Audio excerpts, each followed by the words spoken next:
word, y'all, man? It's your boy Cam back with another video, and today we're going to talk about the NBA play-in. The Golden State Warriors versus the Memphis Grizzlies, where the Grizzlies lost to the Warriors 121 to 116. Let's get straight to it, man. We got the stats right here. Just my summary of the game before even looking at the numbers, 'cause I have not looked at the numbers yet. From my eye test, bro, it just looked like both teams played really hard. But it just seemed like every time it was time to make a play to really, really like separate this game, it was always the Warriors. Whether if it was them getting a loose ball, Edie would get the rebound and somebody take it from him, or Steph Curry hitting a timely three, somebody getting wide open, somebody hitting the block. Like it was every time the loose ball, like every time it looked like something like was like, all right, this possession is the possession that's gonna might seal the game. It was always the Warriors. Now the Grizzlies would respond and get back in that situation again, but every time they would get in a situation of like, okay, this is their chance to take the game. This is their chance to take the game. The Warriors always answered every single time. The Grizzlies couldn't get out of their own way, even down to we missed a free throw at the end of the game and then we had a 5-second count. Who gets 5-second counts in 2025? You know what I'm saying? Like, they're just not a good basketball team now. They have talent. They played hard last night. But you know, it was just a lot of things that showed they're not together. And who knows? Maybe if Ja doesn't turn his ankle, they don't lose. But Ja wasn't having an amazing game. He was playing well. He was playing cool. He was playing good. But Desmond Bane was who was carrying the team. So it's not like, I don't know, man. I don't want to discredit Ja at all. But I don't think, how can I say it? The direction he was going in. Like if he was doing what Steph was doing, then he got hurt and he didn't score again. I'm like, damn, now he did have that Michael Jordan. Not even Michael Jordan. That fucking shit with the left hand, throw it up, other side come. Bro, John Moran is so gifted.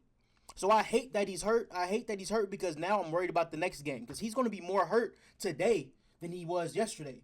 And I think they get a day off before the next game. So, tomorrow day off, before the next game on Friday. So if that's the case, he might get a chance to rest. But if he comes into that game hurt, I might be a little bit worried about him. Now let's look at these numbers, man. Right here, we got the overall stats. Let me see, is my screen correct? Make sure we open this up a little bit so y'all can actually see the numbers. There we go. Make sure y'all see that. So you see the Warriors shot 45.9, basically 46%. Grizzlies shot basically 49%. 46% from three. On 17 fewer attempts, they only had 3 less makes. The Warriors shot 35% from 3, 87 from the line versus 82 from the line. So basically across the board, Memphis shot the ball better. But it was impressive is that the Warriors were able to shoot 17 more threes and 11 more free throws. That's a big deal because you just made up 8 points right there. And the fact that you shot more threes, that's 9 more points off those makes. So that's 9 points there, 8 points on the free throws. That's a 17-point difference, just like that. We go down here to points of turnovers. The turnovers. Warriors only had 10. The Grizzlies had 19. Like I said, the Warriors are just making the extra plays, man. Do they have the points off turnovers on here? No. It's not listed, but I remember the points off turnovers was like 27-12 in favor of Golden State. So that's all those metrics. That's 17 points on free throws and threes. 15-point difference on points off turnovers. And somehow the Grizzlies were still in the game. It's crazy that if I break it down like that. But the thing is, where did they make up extra points at? That's what I want. Because, they made a couple more field goals. But they only had one more shot attempt. That's interesting, actually. I'm not even going to lie to y'all. That's pretty interesting. They had more offensive rebounds. That's for sure. They had more defensive rebounds. That's for sure. They had more total rebounds. They had more points in the paint. They did foul more. So it's a lot of things that like went into them losing that game. Like, y'all clean up the turnovers, you might win. If you shoot more threes, you might win. Because my thing is, I know the Grizzlies aren't a high volume 3-point shooting team, but sometimes when you got it going, you got to let that shit fly. Because I don't believe that was just one guy hitting threes. I'm going to pull up those numbers right now. I don't think they'll be on the screen. But look, let me see. Desmond Bane, he had a great game. He shot 5 of 8 from 3. Jaren Jackson, 4 for 9. Aldama 1 for 2. Luke Kennard 1 for 2. Like, Luke Kennard, you played 17 minutes and you took 2 shots. Luke Kennard, you're one of the best 3-point shooters in the whole league. You can't take 2 shots in 17 minutes, bro. I'm sorry. But I'm trying to figure out, where would the extra threes come from? I guess Bane could have shot more because he shot incredible. Ja took 3. Scotty took. Yeah, these aren't even great shooters. Never. I mean, I guess they took what was appropriate, but it's like they were falling, so keep shooting them, right? But where the Warriors won this game, man, is very simple. They're stars. Jimmy Butler had 38 points, 7 rebounds, 6 assists. Steph had 37 points, 8 rebounds, 4 assists. It's like every time they needed an answer, the stars stepped up every single time. Like Jimmy Butler shot 12 for 20. Steph shot 9 for 22. Now, the kids will tell you 9 for 22 is not an efficient game. Okay, it's not a 50% game, but in the playoffs, a 6'3 guard is going to shoot 9 for 22. That's pretty normal. He's 1 or 2 shots off of 50%, and then he shot 6 for 13 from 3, which is about 47%, and he shot 13 for 13 from the free throw line. That's an efficient basketball game. It is. He got to the line. He hit his threes. Like, what more do you want? Now, inside at the rim, a little mid-range, it was very difficult. He was like 3 for 9 inside the 3-point arc. That was difficult, but when you go against a physical defense, that happens. That's what makes Steph great. Steph is like, all right, I'll just stay out here and make you come where the air is thin. Coop. But the fact that he had 13 free throws tells you it was a very physical game. Even when he wasn't getting the free throws, best believe he was still getting fouled in there. Draymond Green, I believe he fouled out, but he played such a big part of the game, man. He had 10 assists. You know, Draymond Green's numbers don't always stand out at you, man, as far as like, oh, man, he played a great game. Draymond can get 5 points, 5 rebounds, 5 assists, and have a great game because when you watch it, the eye test of the game, you see how he impacts it. You see how Jimmy Butler impacts the game even when he doesn't score, even though he had 38 last night. He was on that. Or like to a lesser extent, Dorian Finney-Smith or Jared Vanderbilt for the Lakers. You see just the plays that don't count on the stat sheet that those guys produce, right?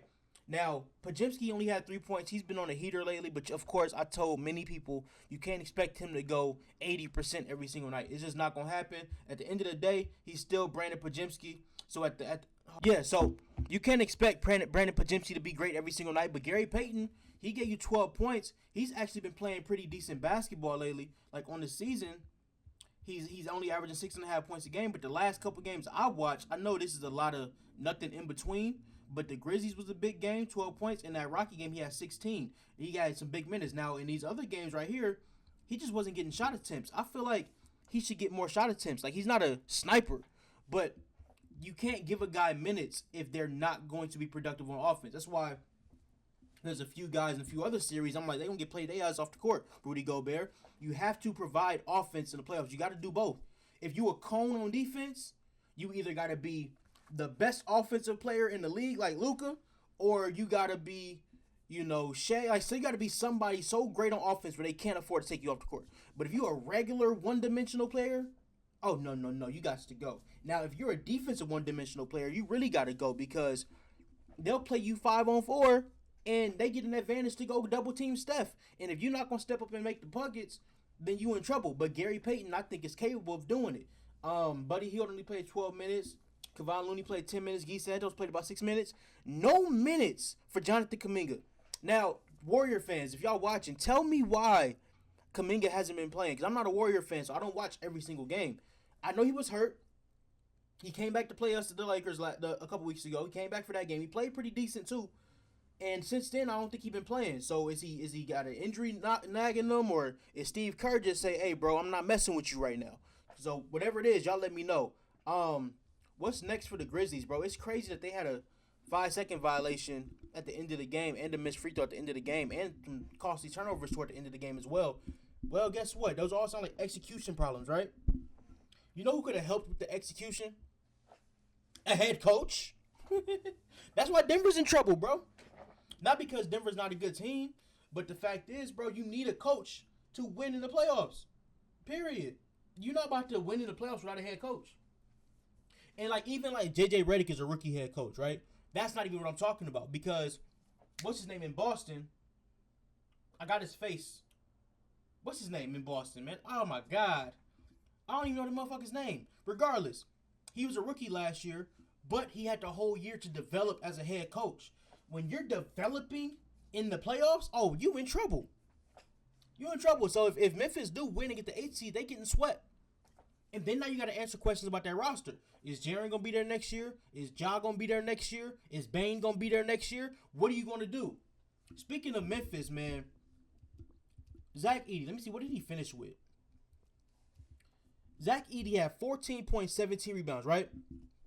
Sounds like a phenomenal game for a rookie center. Bro, that's a good numbers. Wrong. He was 4 for 11 from the field. He made his free throws. He was about 6 for 7 at the line. Great touch at the line. Not on the court, though. He had about 5 turnovers, 5 fouls.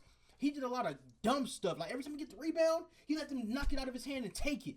Every time he tucked the ball, they take it. He had the ball right here. Steph Curry is on the other side of him. He let Steph Curry turn him into an extra defender, and they ended up getting tied up for the jump ball. You can't let that happen if you're 7'3" and he's 6'2". You got to play tougher than that. You got to play stronger than that. I feel like he should be ashamed of himself, man. Like, he played hard. He just played. All right, how do you play hard and stuff at the same time? Like, he competed. But he was so finesse. They were just pushing him around, and the Golden State Warriors are never going to be soft because any team with Draymond Green is never going to be a soft team. And then you get this motherfucker Jimmy Butler. Them together? Putting Jimmy Butler and Draymond Green on the same team is like the bully at the school. You give him, another bully come to the school, and instead of them fighting against each other, they team up to fight you. The two biggest bullies in the city.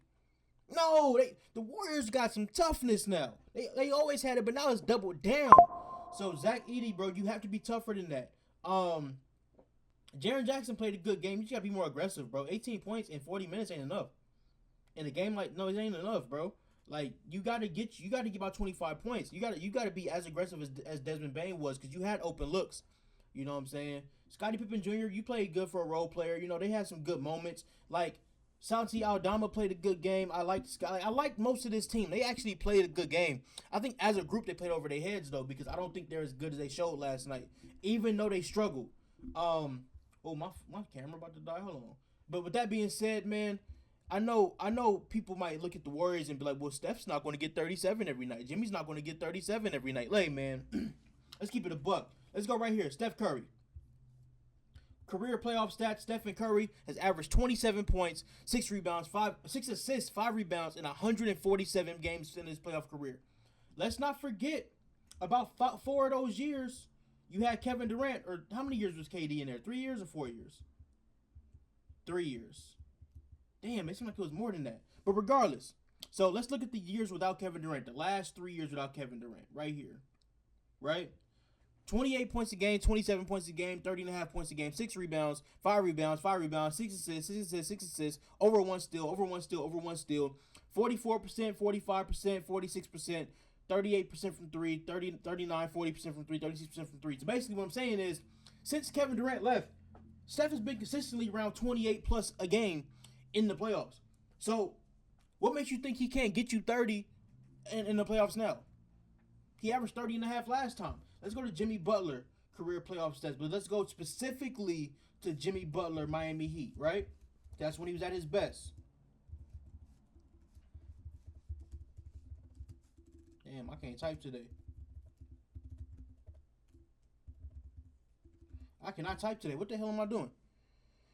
In the Miami Heat uniform, Jimmy Butler averaged 24.7 points a game, 6.8 rebounds, 5.7 assists in 64 games for the Heat, right? But focus on the last two. 27, 6.5, and 6. 27, 7.5, almost 5 assists, over 2 steals. The first year, the last year when he had 27, 6, and 6, he went to the finals. The year before that, they went to the conference finals. Playoff Jimmy's a real thing. So I'm not saying they're going to get 30, 40 every single night. But best believe they both going to be pushing 30 every night. Every single night. And who they playing against in the first round? The Houston Rockets. Now, if we look here, the Rockets did just beat the Warriors by 10 at Chase Arena, right? But this is the thing. In that game, Steph Curry had 3 points. Jimmy Butler had 13 points. Draymond had 4 assists and 3 rebounds. He should have gotten ejected in that game. I'm going to keep it a buck. Now, this is where it gets tricky for the Warriors. Buddy Hield had 20 points in that game in 25 minutes, right? But if we look at Buddy Hield overall, He played 12 minutes last night, 16 minutes against the Clippers, 23 against the Blazers, 21 against the Spurs, right? But then right here, 17 minutes, 13 minutes. His minutes are so inconsistent to where if you even give him time, you can't even rely on him to produce every single night because he don't even know what his role is. Steve Kerr should have nailed that down by now. Like the only guys who know if they're getting minutes is Gary Payton. Looney's gonna get a little bit, but his minutes went down too. And the starting five. Outside of that, the starting five and Gary Payton, nobody else really knows what their role is on this team. That's where I'm worried about the Warriors because they keep switching up, right? Look, Kuminga played 19 minutes in that game. He had 9.7 rebounds, 3 assists. Gary Payton had 16 in that game. Looney had 5 points, 11 rebounds. So a lot of these guys, they don't know when they're coming in. They don't know what they're supposed to be doing. You know what I'm saying? Buddy Hield's in the hot seat after taking that shot. Even though Steve Kerr drew it up for him. But still, man, damn.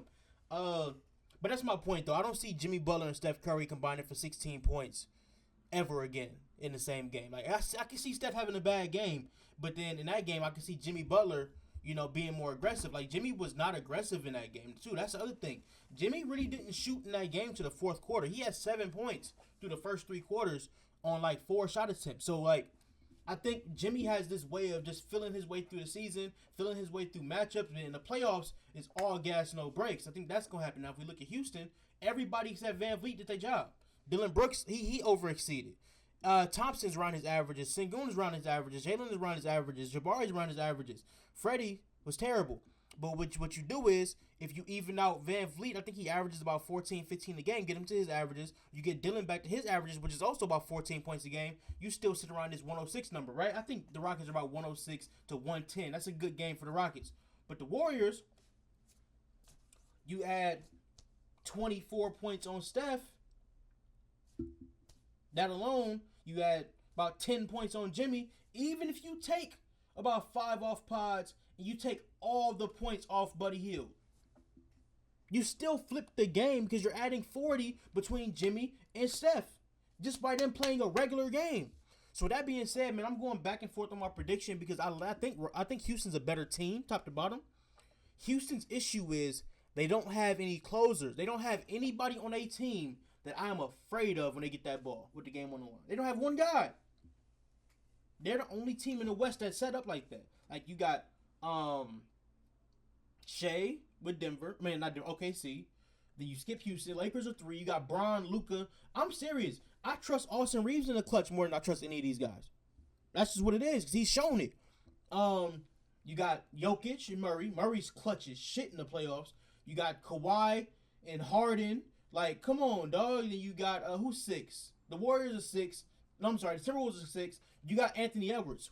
You trust him. You trust Steph Curry at 7. You know what I'm saying? You trust John Morant and Desmond Bane, even though they choked last night. Houston has guys that can do that. Like I think Jalen Green should become that guy, but I don't think he's there yet. Amin Thompson is a freakish athlete, but he doesn't have enough tools to say, get out the way, I got it. Not yet. Not yet. They're on the way, but I don't think they're there yet. So I think the Warriors are going to win in Game 7 because I do think it's going to be a couple blowouts in this game. I think Houston is going to show their ass at home. I think the Warriors are going to show their ass at home. And then I think they're going to have a couple splits where it's like, oh, we get a road win, you get a road win. And then when Game 7 come, we're going to see Steph Curry. Steph Curry in Game 7 is a great player. Let me see. Steph Curry, Game 7 averages.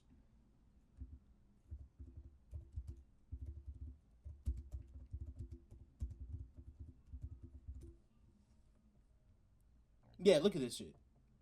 Steph Curry in 5 Game 7s. He averages 32.6 a game, 6.5 rebounds, 7 assists, almost 2 steals, 46% from the field, 42% from 3. He's one of the best Game 7 performers of all time. Let me see who has the most Game 7 PPG. It's probably LeBron.